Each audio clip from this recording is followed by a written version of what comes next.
Hi there, everybody. Good morning. It's the Sandman Mystery Theater. Uh, my name's Jim.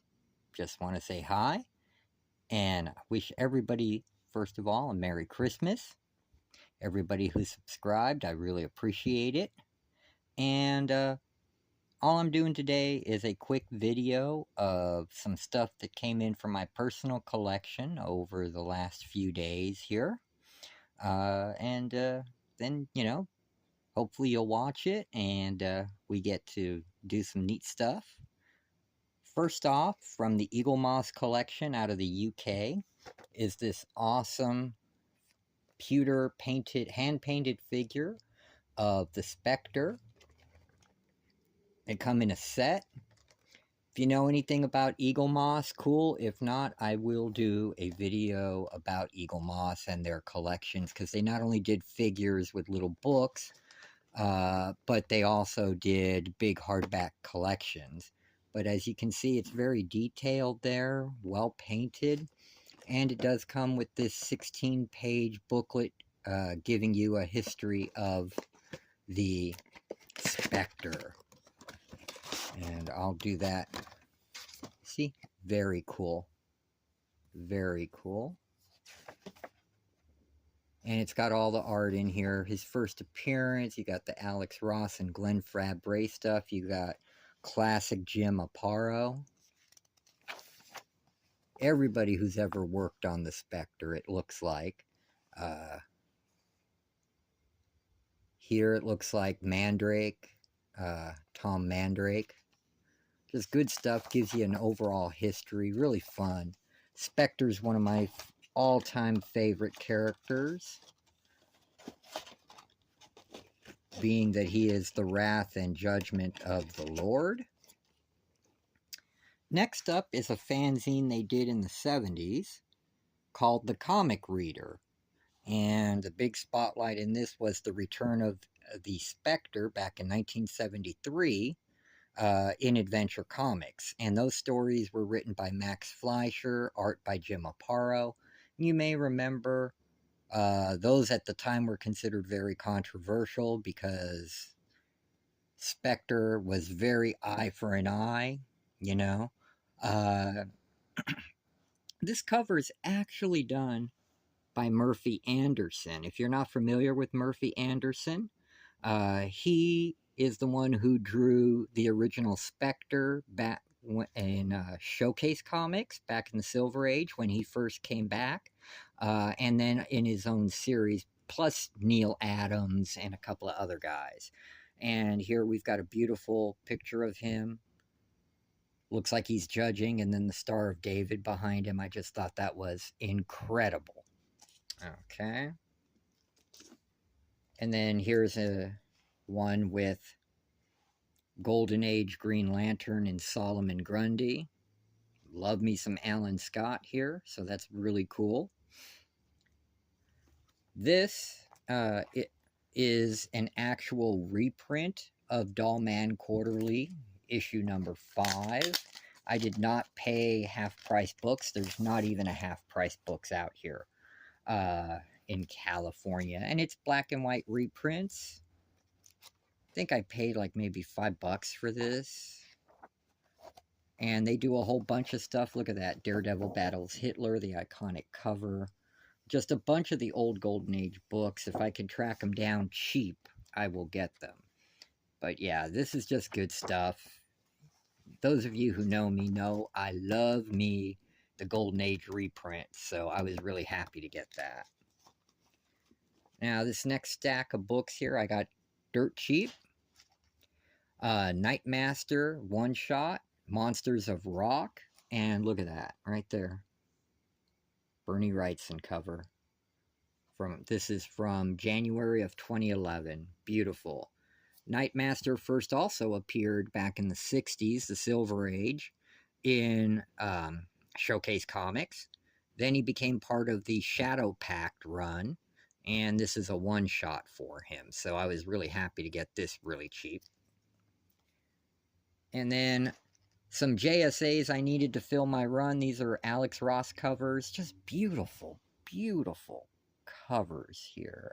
He is awesome. He really knows his stuff. It's true art when you see Alex Ross do stuff. This is my favorite, of course. This is Sand, the son of the Sandman. And look at that. He just exudes the gas from his glass. And if I remember correctly in the books, he had the power, he had like geo powers over the earth and everything. So that was really neat. Then we got one with Atom Smasher, The Kingdom Come Superman.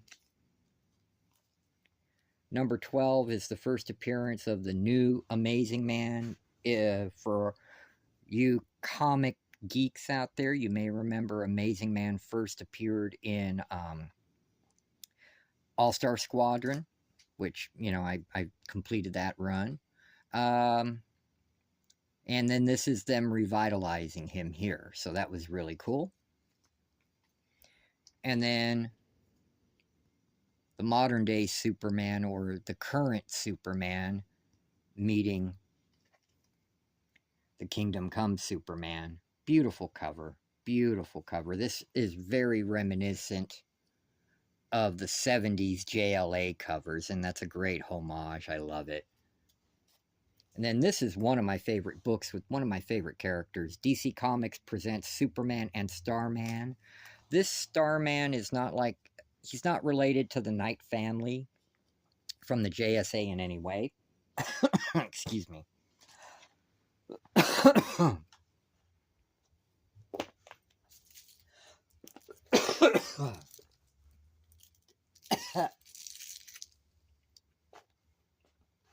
Had too much coffee.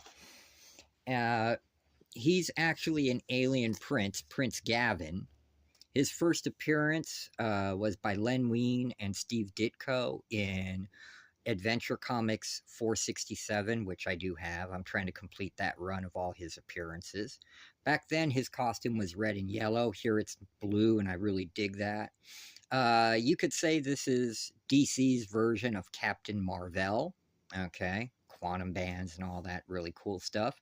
And the great thing about this book is this was written and drawn by Jim Starlin. So I was really happy to get this, you know, and it was cheap. It really was inexpensive. So I was happy. I was very happy to get that. If Jim Starlin is at that con in Ontario, California again, I got a bunch of stuff signed from him last time I went, which was like 2 years ago. I'm going to have him sign this. And no, I didn't get an Infinity Gauntlet signed by him. I had a Dreadstar #1, a Breed #1, and one other book that he did. He was shocked that I didn't do Infinity Gauntlet #1 because everybody was doing Infinity Gauntlet. Now, everybody knows I love 50s and Golden Age heroes, so of course I had to get this. I have all 3 issues, but my Marvel Premiere 35 first appearance of the 3D Man was low grade. This is very high grade, and it was very cheap, so I was happy to get that. Written by Mike Grell and drawn by Mike Grell, with inks by Giordano and some scripting assistance by Hannigan. Green Arrow #1, which we all know takes place after the Longbow Hunters miniseries, and that's a beautiful painted cover by Grell as well. You can see the signature right here. Yeah. 0 Hour #1. The reason this is a key issue, this is the first appearance of Jack Knight, who became Starman before, you know, he handed over the staff to Courtney Whitmore, who became Stargirl, and we all love Stargirl. Come on. This is very important. This completes my Silver Age Doom Patrol run. Doom Patrol 121. This is the death of Doom Patrol. This is about a fine minus. You know, you can see on the black here. It's got some serious spine tickies going on. Very good plus, you know. But I needed it, and I got a good deal on it, so I was very happy. I always grab these when I can. The Marvel Doc Savage comics, even though I have them collected in a big, thick trade paperback. I got number 6 here. Very nice copy too, so I was happy about that. Creech number 1 from Image, Greg Capullo stuff, giant monster government experiment type thing. I want to get the other issues in this run. I like Greg Capullo, I like monsters, so, you know, had to have it.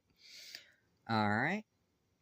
And then another Eagle Moss book. I didn't get the statue, I just got the book. This one is about the Alan Scott Golden Age Green Lantern.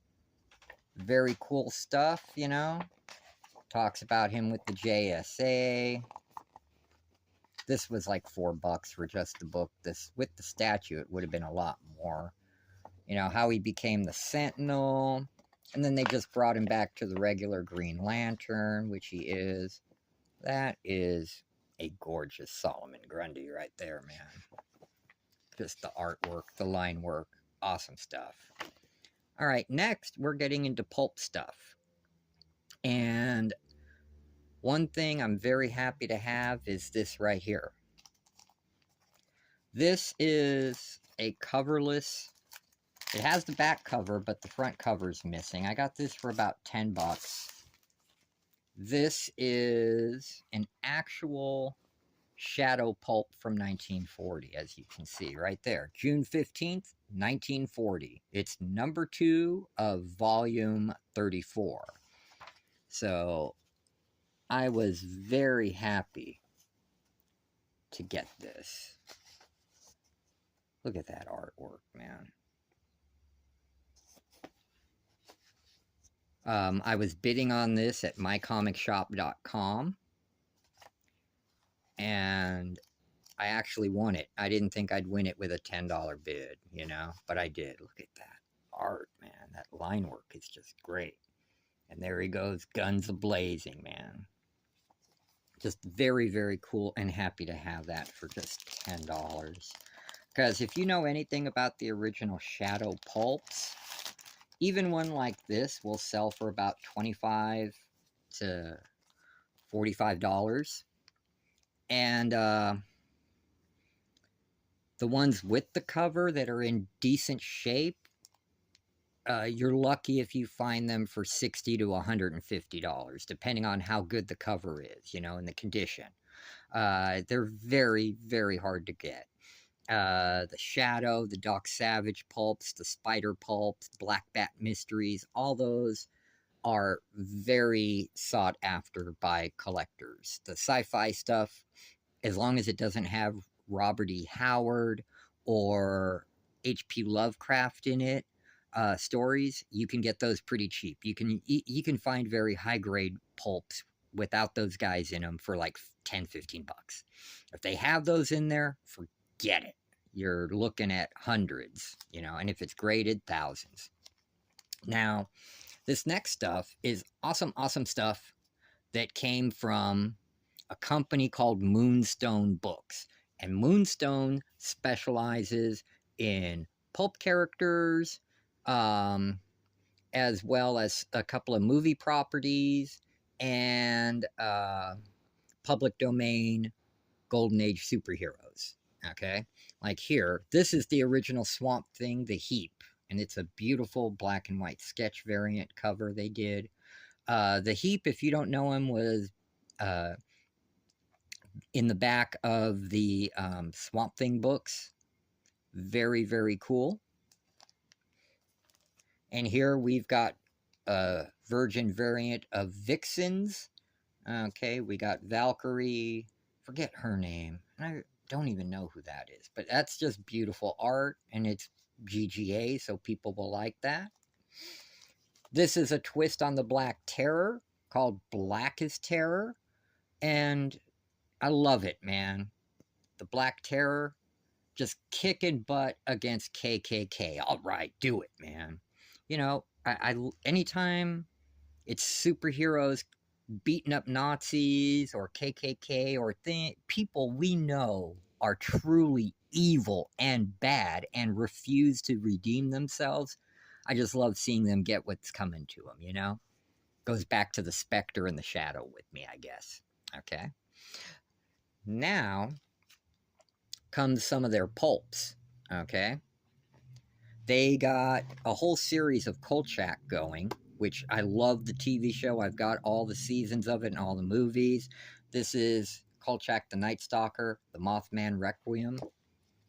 And it's just, it's a pulp novel. Fun stuff to read. Just high quality cover, no art, and high quality paper. So it will last a long time. Okay. And this was an exclusive moonstone.com edition. So go check them out, man. If you're interested in this stuff, which I hope you are, moonstone.com. Okay. And then Kolchak meets Nosferatu. Very, very cool stuff, man. Very, very cool. And the artwork, when they do have artwork in it, look at that. That's just gorgeous stuff, man. Now, Chuck Dixon did a lot of stuff for these guys, Moonstone too. I'll show you some of that in another video. All right. The Spider, the Iron Man War. Okay, and look at this artwork. This is beautiful, where they're telling the story with the artwork. And also, look at that. I mean, this is just fantastic stuff, man. I'm telling you guys, check out moonstonebooks.com or moonstone.com, man. You're going to love it. Airboy G8, okay, Secret Agent G8 and Airboy. Like I said, Chuck Dixon. That man gets around, I'll tell you what. Now, this is really cool because it is part comic book, part pulp. And you've got the Blonde Phantom in here.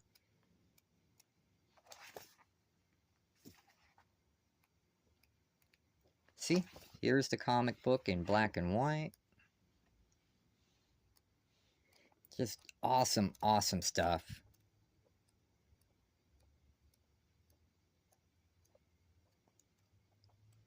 So it's part comic book, part pulp. Great stuff. And then lastly from them, they did a series called The Return of the Originals with Black Bat, Phantom Detective, Blonde Phantom, and a bunch of other public domain pulp heroes. This is the Black Bat. As you can see, it's still sealed.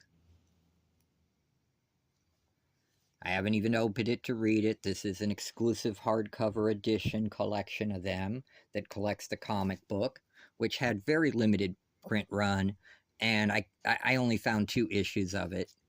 And also there is an all-new pulp style, sorry about the cat, all-new pulp style character called Death Angel in here.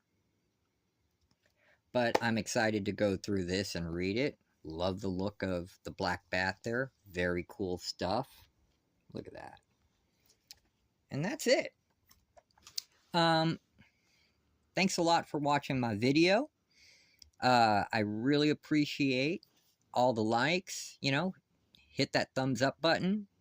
Subscribe if you haven't already. Tell friends about it if they're into this kind of stuff and you are as well.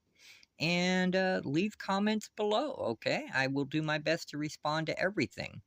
Other than that, I wish all of you and your families and your loved ones a very Merry Christmas. Be safe, be responsible, and God bless you, everyone. Bye-bye now.